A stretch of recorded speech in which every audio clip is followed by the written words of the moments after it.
So we have got that resistance is directly proportional to length and resistance is inversely proportional to area of cross section.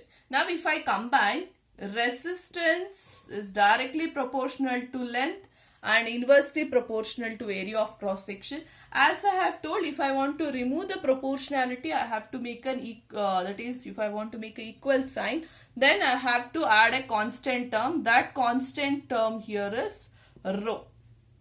This is called as rho, RHO. We'll denote it as, we'll say it as rho here. So rho is nothing but here resistivity. Okay, rho is nothing but resistivity. The SI unit of rho is, that is resistivity, is ohm meter. So if I take this, what will be rho? RA divided by L. Okay, if I simplify this, you can see R, what is the SI unit of R? Ohm. What is the SI unit of area? Meter square. SI unit of length? Meter. If I cancel this, I will get the SI unit of resistivity, that is ohm meter. So resistivity, that is resistance, equals to, this is the two formulas which you have to remember. R is equals to rho L by A. Rho is equals to RA by L. R is resistance, A is area of cross section, L is the length. There may be a question based on this. So R is equals to rho L by A you can use, and if there is not given area, you have to know that area of a circle pi r square. That formula also, there may be a question based on the radius or based on the diameter, so that you can able to solve the problems on this. So next is when the resistors are connected in two manner. That is when they are connected in series, when they are connected in parallel. Series means, how means, you know the symbol of resistance. This is the resistance will be there. Connected in series means they are connected end to end. That means you can see I have taken three resistance. This is one point, A point, this is B point. You can observe the B point is connected to another end of the resistor C, and this D point is connected to another end point of E, another resistor. If I take R1 is the first resistor, R2 is the second one, and R3 is the third one, E and F. That means all the three resistors are connected end to end is called as series resistor. Parallel resistor means the reverse of that. All the resistors which are connected parallel to each other. This is R1. This is R2 here. When these two resistors are connected parallel means they are connected opposite to each other. Then that type of resistor is called resistor in parallel. This is resistor in series. Now there is a formula for the when resistors are connected in series, when resistors are connected in parallel. Along with the formula, there is a derivation which is very important for you. Derive the resistors when connected in series and when the resistors are connected in parallel.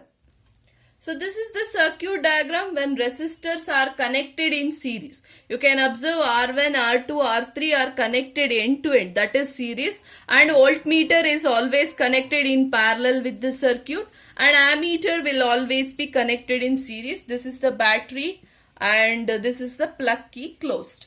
Now very important is when resistors are connected in series, make a note on this, the current remains same. Current is same. That means if I am going for resistance, for example I current is flowing means same I current will flows to R1, same I current will flows to R2, and same I current will flows to R3. That is, if it is 5 ampere, 5 ampere will goes for all the resistors when they are connected in series. But what about the voltage? The voltage, that is, for example, if I applied 5 volt battery, if I am applying means 5 volt is very low, nearly there will be 12 volt will be there. If that is applied to the circuit means this resistor may get, if it is 5 means may get 2 volt, this may get 3 volt, or this may get 1 volt. That is, voltage will get divided in the case when resistors are series. Remember, current remains same when resistors are series, and voltage will get divided. If voltage gets divided means 3 resistors are there.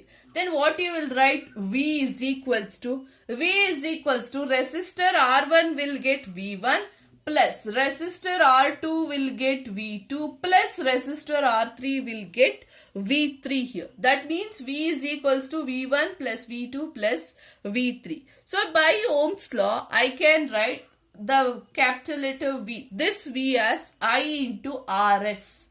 RS means resistor in series is equals to, for the first one, I into R1. Why I am writing I means current remains same when resistors are in series, plus I into R2. R2 for this one plus I into R3.